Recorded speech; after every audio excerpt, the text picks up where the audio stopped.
And the grey van's blue. Obviously, it looks really good. Bryce, or our commissioning centre, has done a really good job in wrapping this grey van blue for us.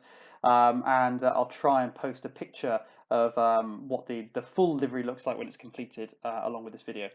So I just want to take this opportunity because we've had some really good feedback on our first video, and I'm just going to make two more now. So this one's going to be a bit of a Q&A, talking about some of the common themes we've been picking up, but I'll also do another one on driving the vehicle. But it's really, really good to see that feedback and the good comments. So one of the earliest conversations that started was talking about how do we charge the vehicle and what provision do we give the engineers to charge.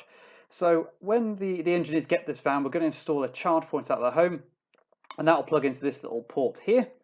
And that charge point we fit is going to be a tethered 7 kilowatt unit. So that charge point will charge the van from around 0 to 100% if it's completely flat in about 11 hours. Obviously, it's very rare it's going to be completely flat, because it's got a 200 to 210 mile range. But we're more looking at about 8 hours. But that just plugs into there.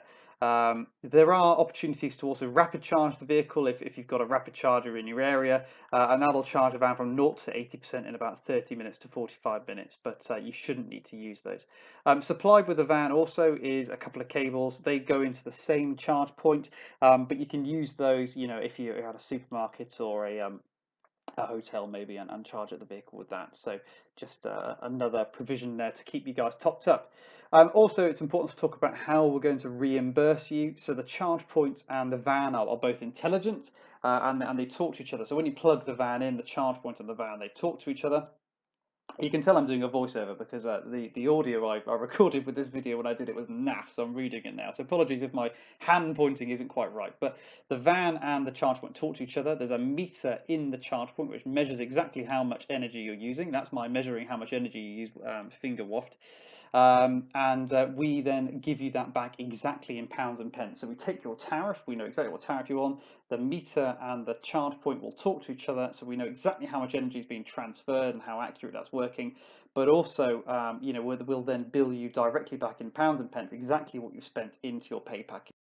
So this is an example of one of the charge points that we'll be fitting, an Alphin unit. It might be different, but they all charge at 7 kilowatts. They all talk to the same system in the same van, so don't worry too much. It'll be a tethered unit, but one of the great aspects we've managed to build into it is the ability to charge your personal car as well. So you might not have an electric car today, however, most of us are probably going to have one in the next 5 to 10 years.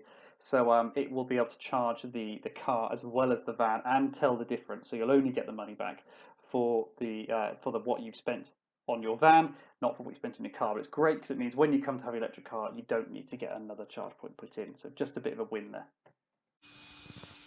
Another really common question is actually on the specs of the vehicle as well. So the vehicle's fitted with a 75 kilowatt battery, which is good for about 200 miles, 210 miles driven, well, 150 at worst, and we really do mean at worst. We don't expect to get any less than that in high-speed adverse weather, etc. So that's some of the specs. For under the bonnet, for the nerds of us, that includes myself, it's not a lot to look at. I mean, effectively what you're looking at is a motor, inverter, and then a differential system for those that know or care what any of that is. But effectively, really, really simple engineering. There's only really one or two moving parts as compared to a internal combustion engine where there's loads of the things. So a whole load of items that normally need replacing or mending completely missing. So you won't find a dipstick. You won't find any conventional coolant, although there is coolant there. That is not for the engine. That's what cools the battery system. So we definitely won't be touching that.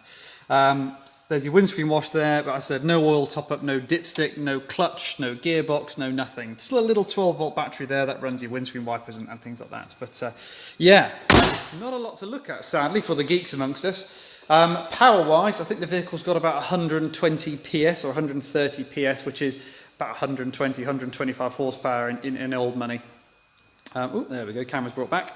But that is actually slightly quicker than the diesel versions of this van we have. So it is nice and nippy, especially when you're fully loaded. So good stuff there.